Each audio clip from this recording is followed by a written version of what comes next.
Confucianism, Taoism, and legalism. Taoism is also known as Taoism, which depends on where you're from. And to start, we will be talking about the Zhou dynasty for a couple slides. That's not in your packet, so just sit and listen for this one.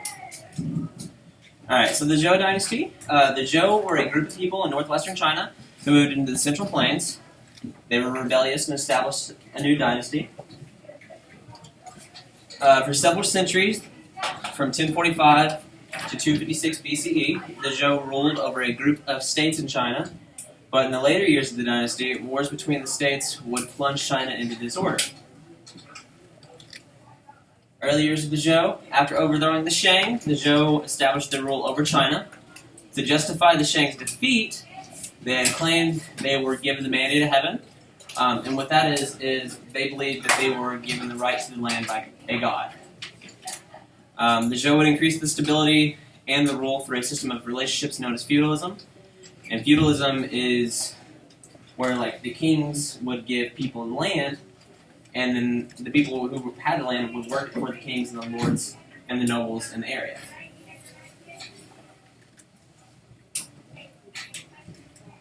Alright, so the later years of the Zhou.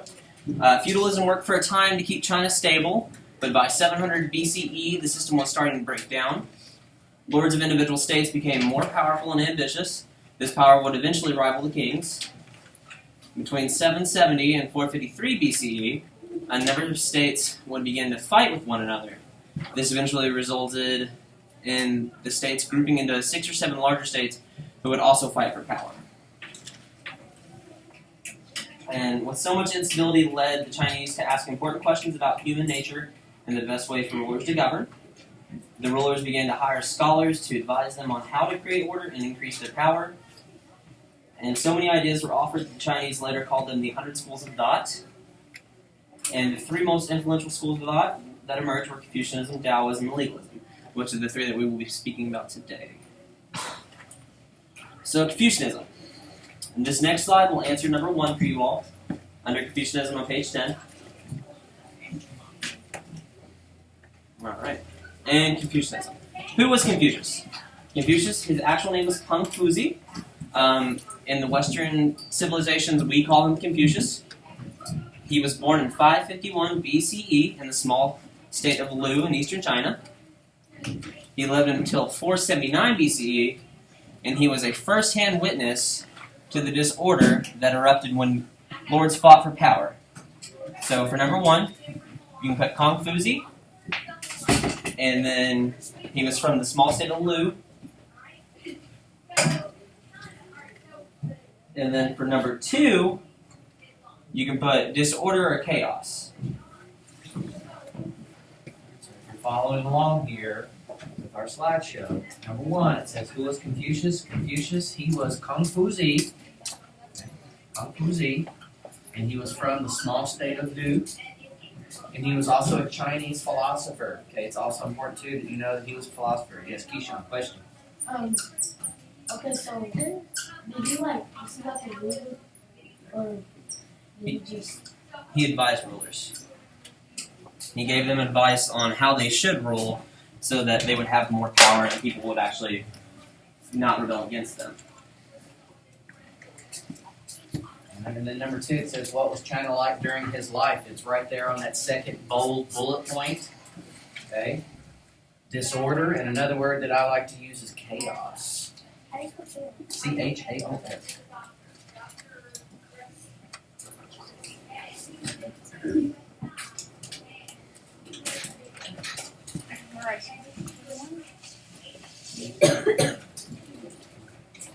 Now we have a video.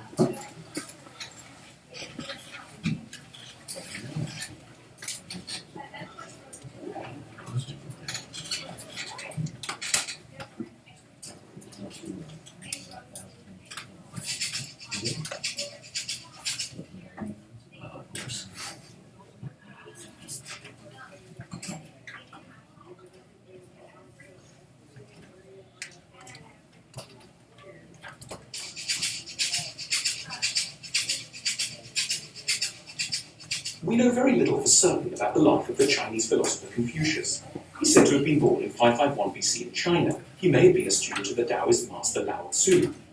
According to tradition, he began government service and served many roles, including Minister of Crime under Duke Ding in the state of Lu. However, Confucius and the Duke fell out after the Duke received a present from a neighbouring ruler, 80 beautiful women and 124 horses. The Duke spent all his time riding horses and being entertained by the women, which Confucius found deeply improper for a ruler. So he left the court and wandered for years. Around between the 3rd and 5th century BC, Confucius's works were collected into the Analects, a collection of sayings written down by his followers. Some of the morals Confucius taught are easily recognizable, most notably his version of the Golden Rule: do not do unto others what you don't want done to yourself. But some of them also sound very strange or old-fashioned to modern ears, especially to Western ones. But we need his advice all the more for this. It serves Guys, there will be a portion of this video talks about 5 things. It is not the answer to number 3. 1. That is, we will talk about these 5, the actual 5 The things Analects after are filled this. with strange conversations So this is between not Confucius and number his 3, disciples, like this one. You're just Tse watching. Kung wished to do away with the offering of a sheep. Confucius said, Tse, you love the sheep, I love the ceremony. At first this is baffling, if not also humorous. Why not save the sheep? But Confucius is reminding the Tse and us about the importance of ceremony. In the modern world, we tend to shun ceremony and see this as a good thing, a sign of intimacy or a lack of pretension. But Confucius believed in the value of ceremonies over sheep because he valued what he called ritual propriety. This might seem a very outdated and conservative idea, but in fact many of us long for particular rituals. That meal Mum cooked for us whenever we were sick, or the yearly birthday outing, or our wedding vows. We understand that certain premeditated, deliberate and precise gestures stir our emotions deeply. Rituals make our intentions clear, and they help us to understand how to behave. 2. We should treat our parents with reverence. In particular, Confucius had a very strict idea about how we should behave towards our parents. He believed that we should obey them when we're young, care for them when they're old, mourn at length when they die, and make huge sacrifices in their memory thereafter. He even said that we shouldn't travel far away while our parents are alive, and should cover for them if they steal a sheep. This attitude is known as filial piety. This sounds strange now, when many of us leave our parents' home as teenagers and rarely return to visit. We may even see them as strangers, arbitrarily thrust upon us by fate. After all, our parents are so out of touch, so pitifully human in their shortcomings, so difficult, so judgmental, and have such bad taste in music. Yet Confucius recognized that in many ways, moral life begins in the family. We cannot truly be caring, wise, grateful, and conscientious unless we remember Mum's birthday and meet Dad for lunch. 3. We should be obedient to honourable people. Modern society is very egalitarian. We believe that we're all born equal and should ultimately be able to say and do whatever we like. We reject many rigid hierarchical roles. Yet Confucius told his followers, let the ruler be a ruler, the subject a subject, a father, and a son, a son. This might sound jarring, but it is in fact important to realise that there are people worthy of our deep veneration, even our simple and humble obedience. We need to be modest enough to recognise the people whose experience or accomplishments outweigh our own. We should also practice peaceably doing what these people need, ask or command. Confucius explained, the relation between superiors and inferiors is like that between the wind and the grass. The grass must bend when the wind blows across it. Bending gracefully is in fact not a sign of weakness, but a gesture of humility and respect. 4. Cultivated knowledge can be more important than creativity. Modern culture places a lot of emphasis on creativity, unique insights that come to us suddenly. But Confucius was adamant about the importance of the universal wisdom that comes from years of hard work and reflection. He listed benevolence, ritual propriety, righteousness, wisdom, integrity as the 5 constant virtues. While Confucius believed that people were inherently good, he also saw that virtues like these must be constantly cultivated, just like plants in a garden. He spoke about moral character and wisdom as the work of a lifetime. We can see now why he had such reverence for his elders. Of course, a burst of inspiration may well be what we need to start our business or redo our rough draft or reinvent our life. But if we're being very honest with ourselves, we'll have to admit that we also need to devote more energy to slowly changing our habits. This, more than anything else, is what prevents us from becoming truly intelligent, accomplished, and wise. Confucius died without reforming the decadent Jew and his officials, but after his death, his followers created schools and temples in his honour across East Asia, passing his teachings along for over 2,000 years. Today, millions of people still follow Confucius' teachings as a spiritual or religious discipline, and his thought has been a huge influence on Eastern political ideas about morality, obedience, and good leadership. We might find Confucian virtues a bit strange or old-fashioned, but this is what ultimately makes them all the more important. We need them as a corrective to our own excesses. The modern world is almost surprisingly totally un-Confucian, in form, egalitarian, and full of innovation. So conversely at risk of becoming impulsive, irreverent, and thoughtless, without a little advice from Confucius, good behaviour, achievement.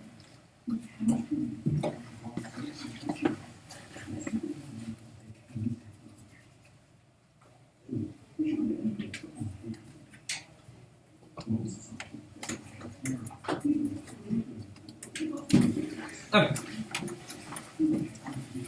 So, the teachings of Confucianism. Confucius deeply respected Chinese traditions, such as having deep respect for ancestors and the honor that scholars would receive. He also saw that society and government had to change if they wanted to find peace and order. In particular, rulers needed to govern more wisely, and he wanted to teach men of good character to work as honest and fair government officials.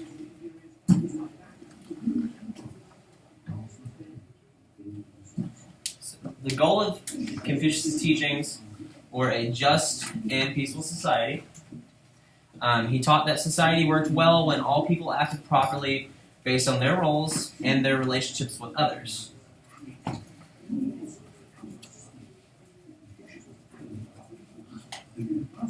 Alright, and this will answer number 3. So the 5 basic relationships. We've got ruler and subject, husband and wife, father and son, older sibling and younger sibling, and friend and friend. So all people must respect and obey those above them, in particular their elders. In return, all those with authority, such as the rulers, fathers, husbands, and older siblings, must set a good example for those below them.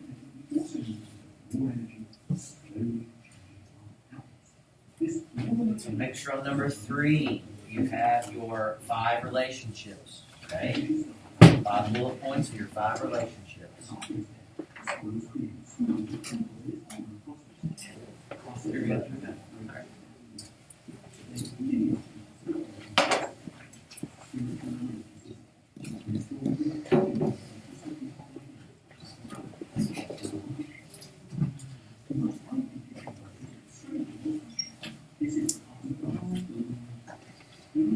And we can actually answer number 4 as well.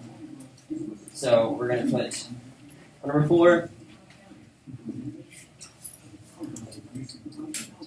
Respect elders.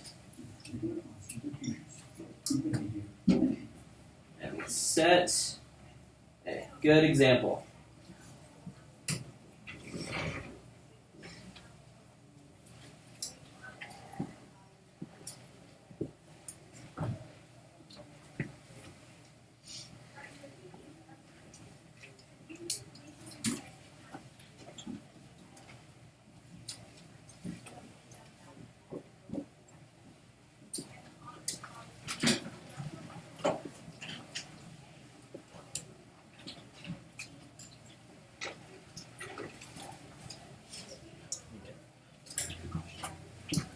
And for you all, what does number 4 mean to you?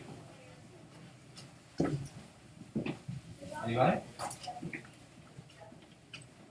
I think it's like trust.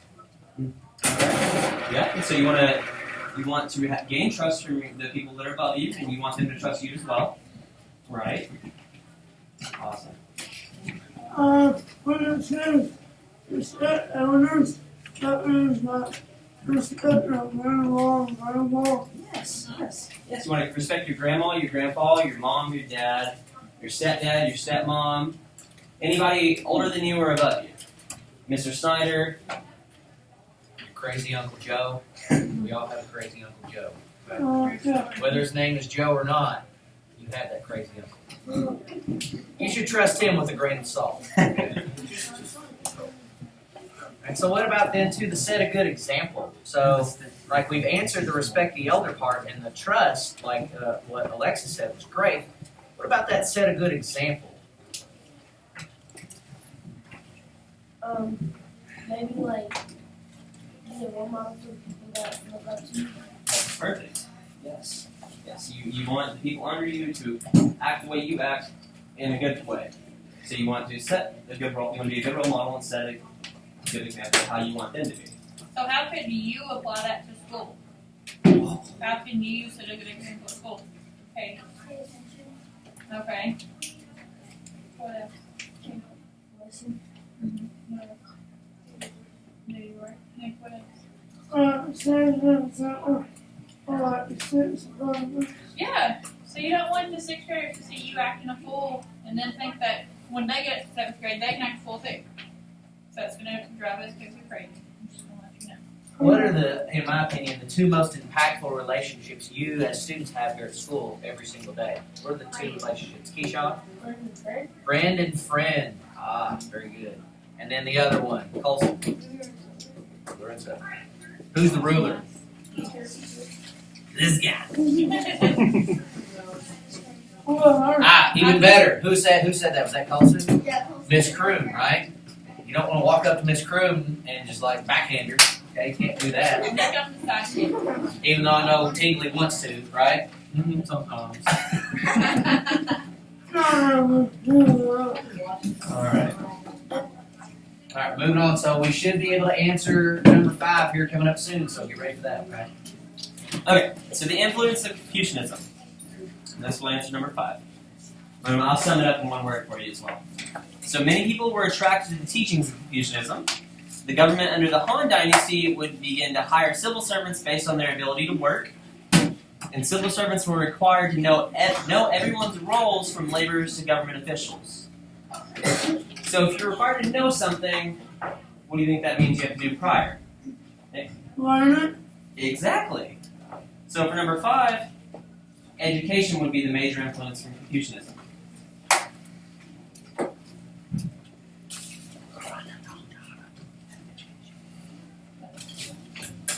And then the picture to the left. So when I was talking about the civil servants having to know everyone's roles, they were required to take exams to get their jobs. And that's a picture of everybody waiting for their results after they took their exams.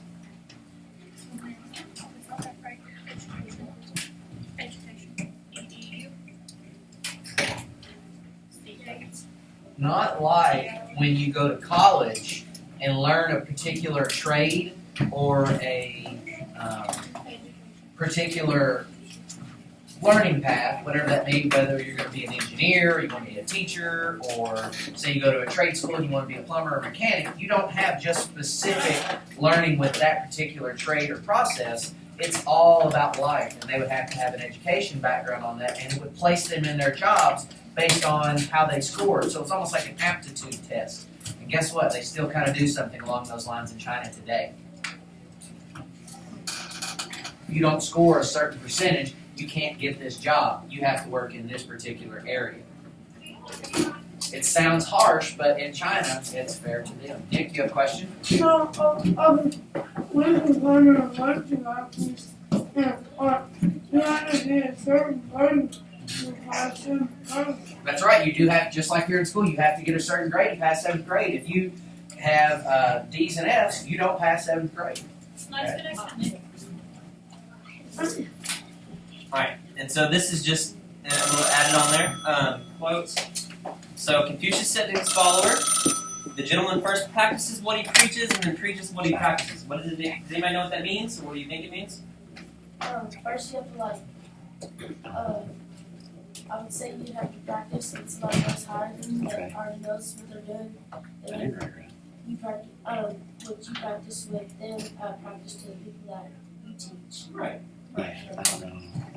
Is it the same thing? I didn't write your 3. No. Alright. I would also say, too, that if you're going to tell somebody how to act, Okay. make sure that you know how to act. Make sure you're acting the right way. Exactly. Exactly. Okay. And then Confucius said to his student, shall I teach you what knowledge is? When you know a thing, say that you know it. When you don't know a thing, admit that you don't know it. That is knowledge. Alright, so guys, we should have been able to answer number 5 under the mid-test now. So flip to the front of your packet, answer that.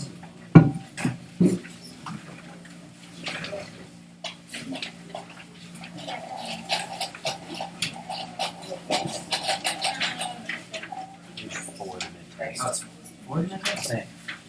It's page 4. Yeah. Oh, That's all. So page 4 of the mid-test, sorry. Page 4, number 5. Yeah, page 4, number 5.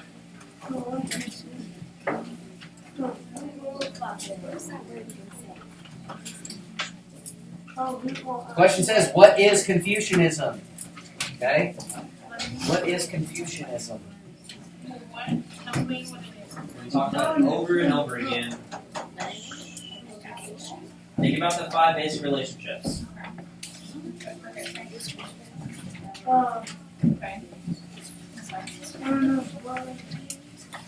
Who wants to share what they think Confucianism is? Logan. Respect your rulers and then teach or be a good example to. So respecting your elders, being a good example, or you can put the 5 basic relationships with respect. So 5 basic relationships, and then I would put with respect.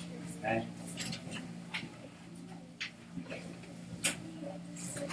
5 basic relationships with respect.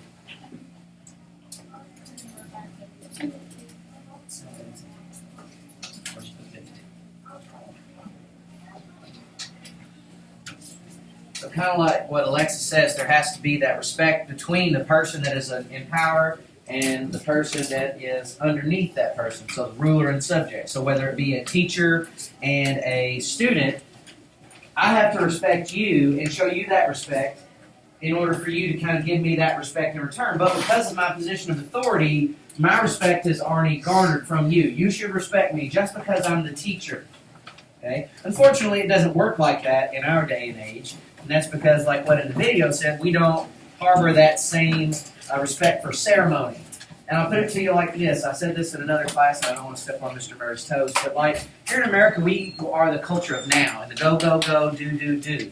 We don't sit and enjoy things anymore in the ceremony. Like tea. Tea in China is a ceremony. Sitting down.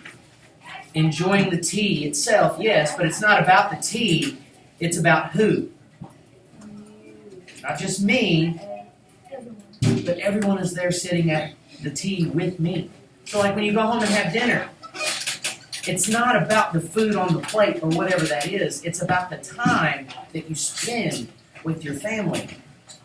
Too many of us are focused what's in our pocket right now. What's in our pocket most of the time? Our phones, our friends, what somebody else is doing, not the now. And the ceremony of being with people. Deep thoughts. Alright, guys. So we are going to move on to Taoism. Does anybody know what that sign symbol is? The yin and the yang. Correct. Yin and yang. Are we supposed to answer 6? So it's, you want to capture the picture.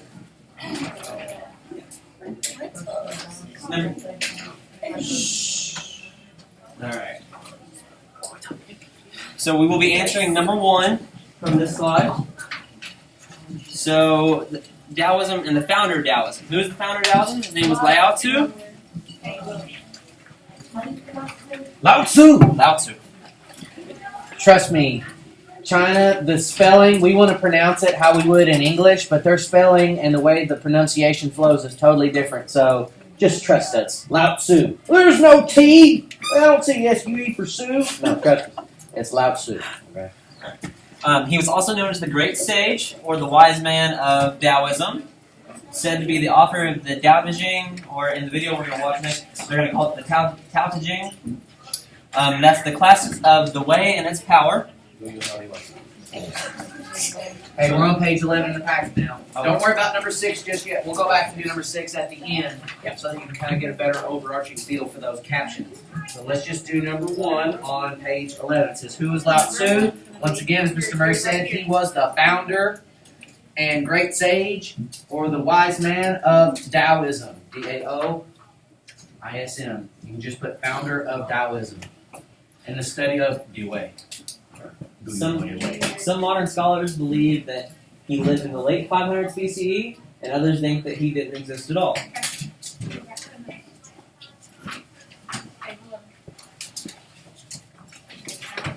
Isn't yin and the yang, isn't that order and chaos sort of thing? It is. We're going to talk about that in a minute. Alright, did everybody get number 1? No? We still need it. You can put also you can put the great sage or the wise.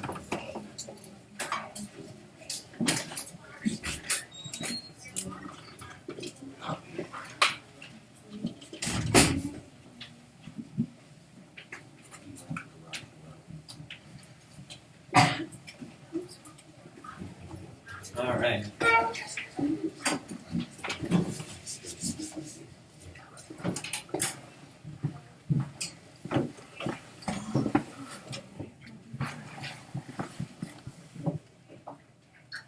You guys ready to move on?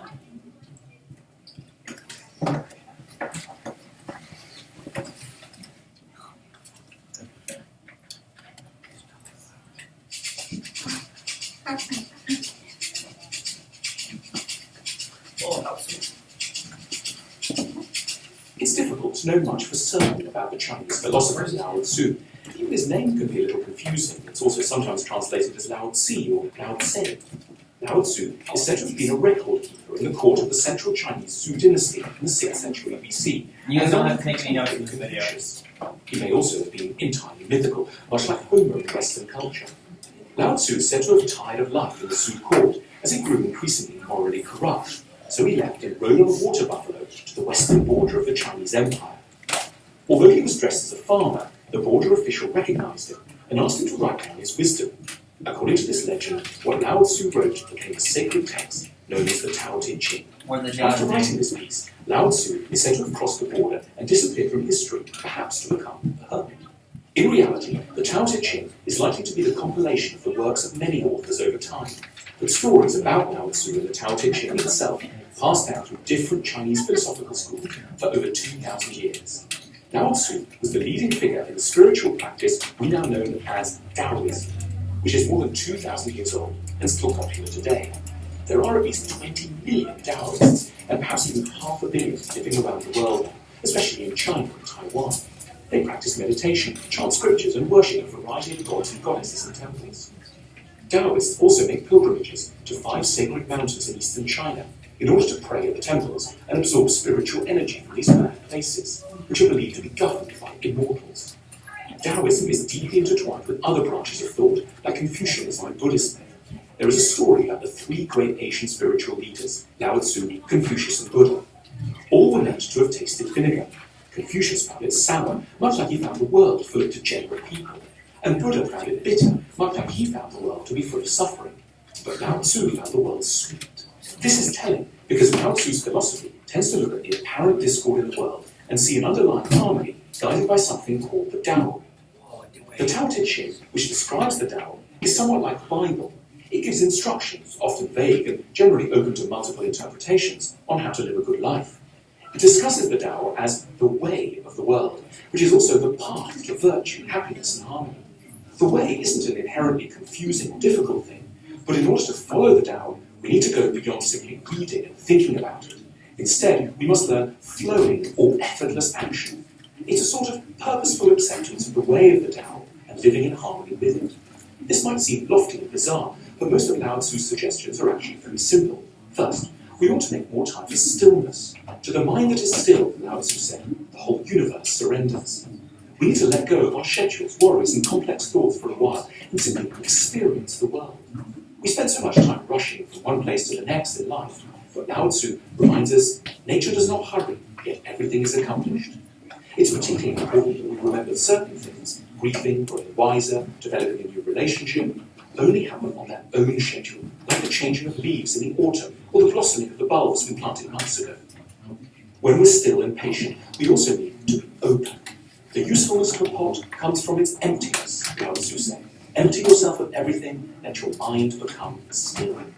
If we're too busy, too preoccupied with anxiety or ambition, we will miss 1,000 moments of human experience that are our natural inheritance. We need to be awake to the sounds of the birds in the morning, the way other people look when they're laughing, the feeling of wind against our face. These experiences reconnect us to parts of ourselves. This is another key point of Lao Tzu's writing. We need to be in touch with our real, deeper selves. We spend a great deal of time worrying about who we ought to become. We should instead take time to be who we already are at heart. We might rediscover a generous impulse or a playful side we've forgotten, or simply an old affection for long walks. Our ego is often in the way of our true self, which must be found by being receptive to the outside world, rather than focusing on some critical, too ambitious internal image. When I let go of who I am, Lao Tzu wrote, I become what I might be.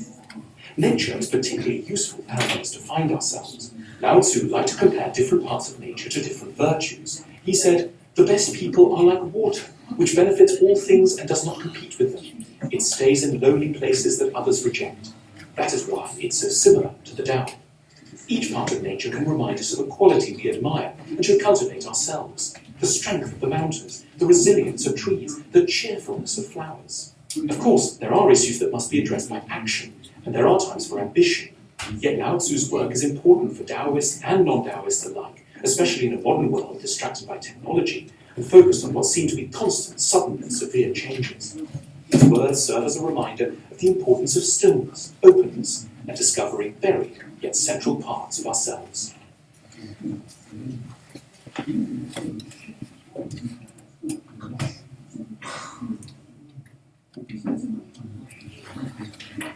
Alright. So this is going to recap a little bit of the information from the video. So according to Chinese tradition, Lao Tzu, however you want to say it, was said to have left China at the age of 90. He traveled on the back of a water buffalo. A border guard recognized him as he was leaving and was sad that he and his teachings were leaving China and requested that he record them. He wrote a small manuscript of 5,000 words called the Tao Te Ching. The video called it the Tao Te Ching, which the picture of the manuscript to the left actually says Tao Te Ching as well.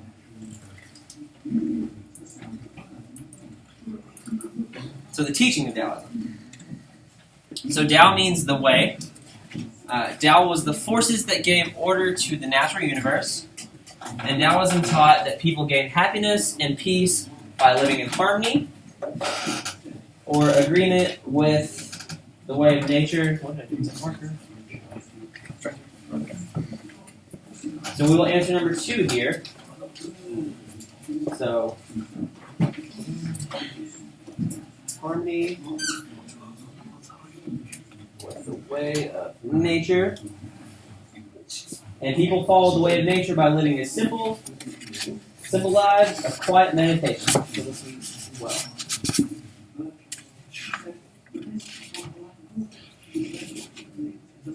And to write all of that down for number 2. So harmony with the way of nature, and living simple lives of quiet meditation for number 2.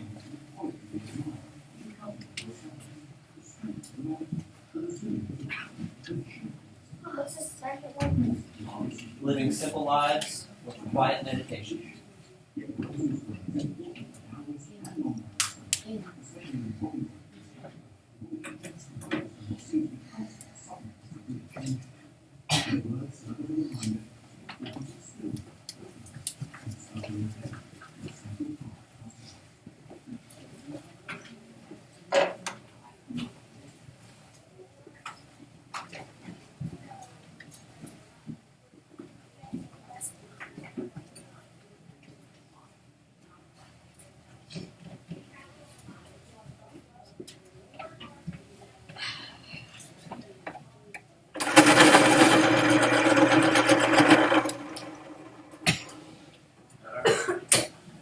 Move on, you all ready? Okay.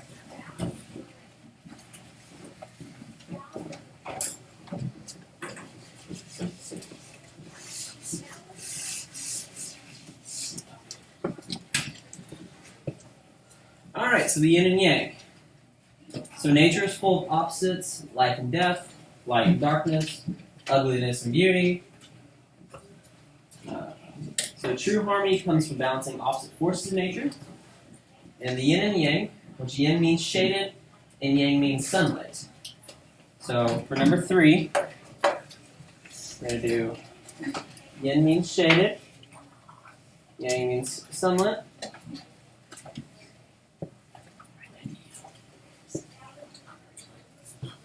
Again, yin means shaded. Yang means sunlit. Does anybody have any idea, so, what the different coloring on the symbol means? The shade would be the black and the sun would be the white. Right. So even in the darkness, we still have light. In the light, we still have darkness.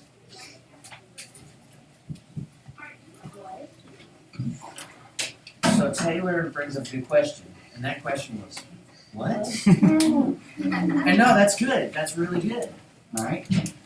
So would there be anyone in class that feels like they can explain what that means? Within the light, there still is dark. Within the dark, there still is light. All right, Kylie. Shh.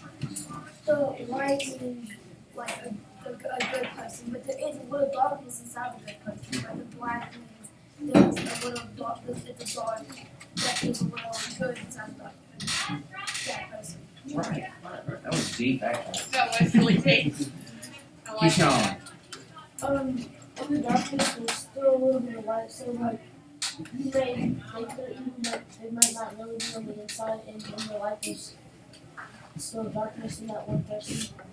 Well, what's an example that basically means you can't have one without the other? So what would be an example of you can't have one without the other? Keyshawn? Oh, that butter and jelly. Okay. Maybe not peanut butter and jelly. I'm thinking like it's something that is good or bad, but you can't have one without the other. Taylor. You can't have a heart without a heart. You can't be allowed without a heart. One more time? You can't be allowed without a heart. Okay, well you can't be allowed without a heart, but I'm thinking of it like this. You can't have the sun rise without the sun set. You can't just have all these happy sunshiny days without having the bad poopy rain days, right? Because after a while, don't you get tired of so much sunlight? You're like, wow, we really need some rain, don't we? Yeah. Okay. Here's another one that I used earlier. You don't have the Batman without the Joker. You don't have Luke Skywalker without Darth Vader. Case in point, because Luke Skywalker is Darth Vader's son, so technically, yes, that is true in that philosophy as well. Okay. So does that make sense? Yes. Hold on, Nick's got an example. Whenever it's going south, there is a little bit of lightning.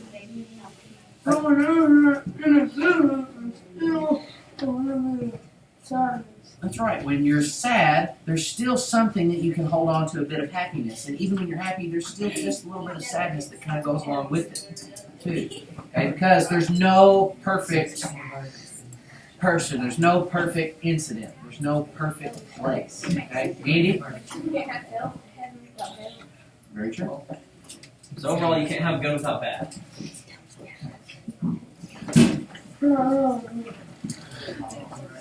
Lily has an example. Last example, then we're going to move on. Go for it, Lily. You can't have life without death. Sure. Oh.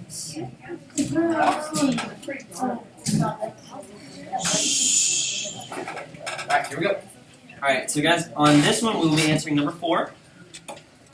So, in the influence of Taoism, Taoism encouraged rulers to rule less harshly. So number 4 says, according to Taoists, how should rulers behave?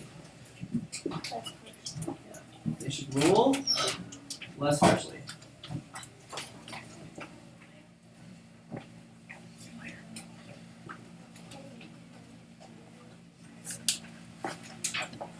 Number 4. And more importantly, its influence was on Chinese thought, writing, and art. So number 4, the best rulers, or just rulers in general, should rule less harshly. Words.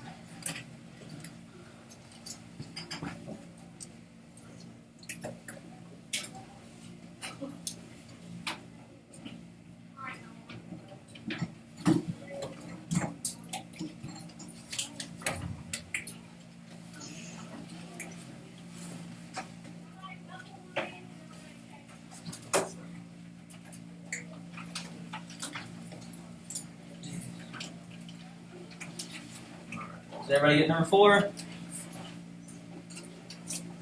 True.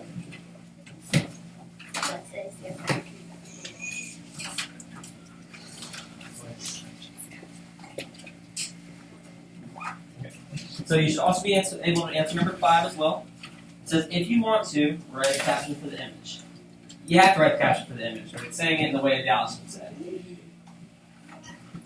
Let's look at the image in the top right-hand corner of page 11. So it's like saying if you want a good grade on this assignment, you should do the answer, or write the answer.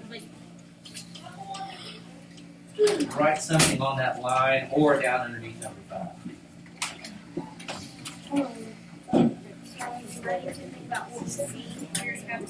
You can just go over what we talked about. You can have good about that. You can have ugly about beauty. Just write that. We're most beautiful person full of nature. Sorry, you should capture it when you're done here. You must write right there.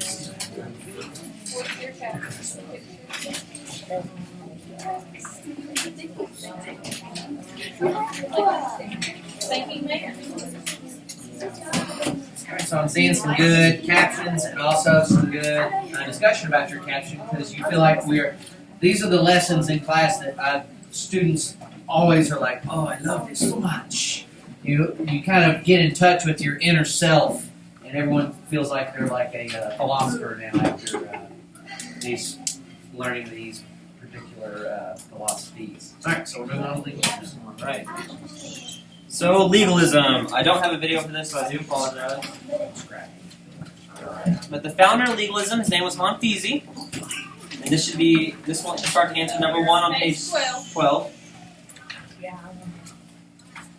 So he lived from 280 to 233 BCE.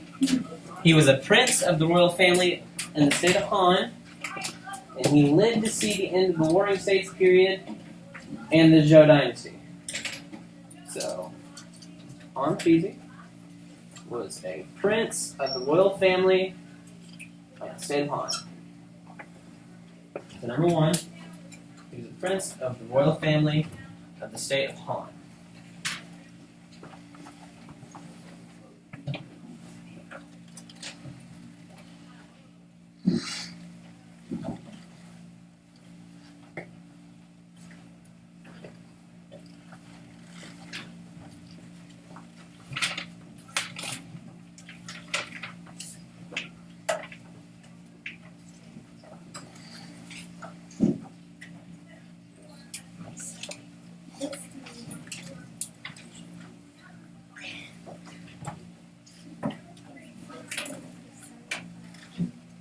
Everybody get that?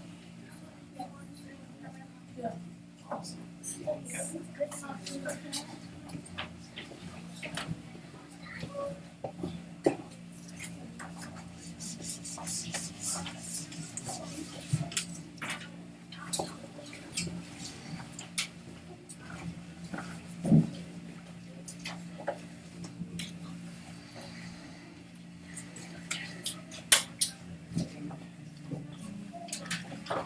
So the teaching of legalism.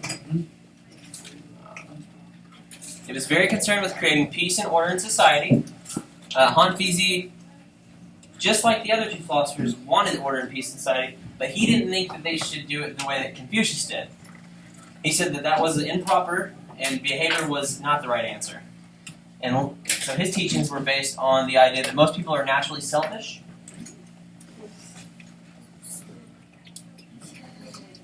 And legalists believe people could not be relied upon to have good influence on one another.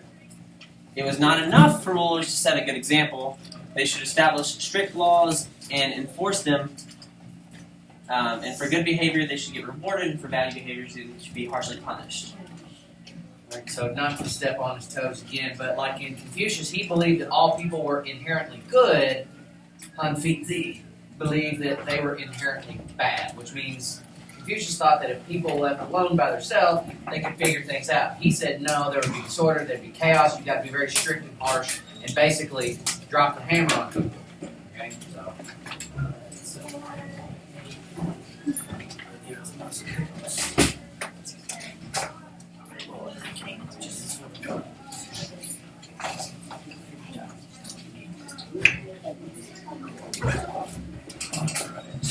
And this will answer part of number 2. I didn't have it in the slide, so I do apologize. One of the words. So you want to say good rewards for good behavior and punishments for bad behavior.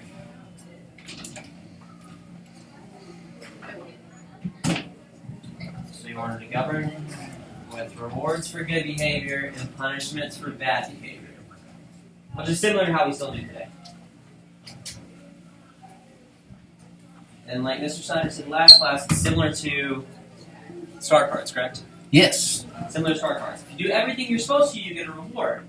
You get your star card. So, but if you don't get that star card, you can possibly end up in ISS, or catch some really bad grades. Or you just get to watch everybody else eat their cookies and lemonades on Fridays. You just get to let your mouth water out. Do it. What? It used to be on.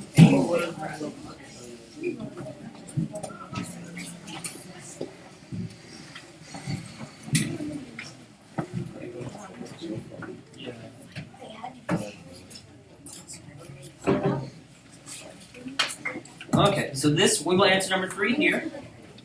So rulers must have absolute power backed up by military might, and rulers should trust no one, not even their own family members. So for number 3, how did Han Peasy believe a ruler should govern? They should have absolute power. Rulers must have absolute power backed up by the military. Was that number 2 or number 3? We're on number 3. There's 2 number 3. Yeah, there's 2.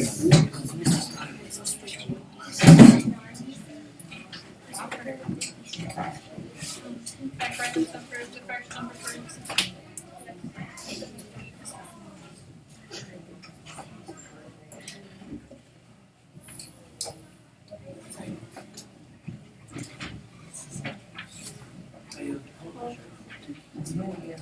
So rulers must have absolute power backed up by military might.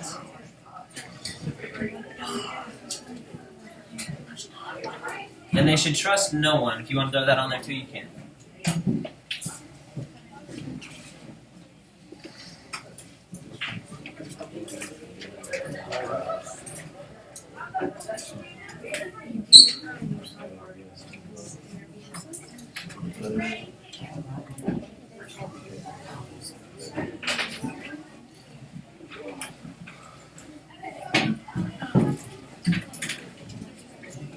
And with that, Bonfisi wrote, "He who trusts will be controlled by others." But he didn't think you should trust anybody. Not your mom, your dad, your brother, your sister. If you gave anybody trust, you gave them control of your life. All right, in the next slide, we're going to answer the second number 3. All right, and we'll just stop there. You guys go ahead and get packed up and get ready to go. We've only got about 40 seconds, so go ahead and get your stuff ready to go for your next class. Pack everything up. We will finish this on Monday because tomorrow is IXL Friday.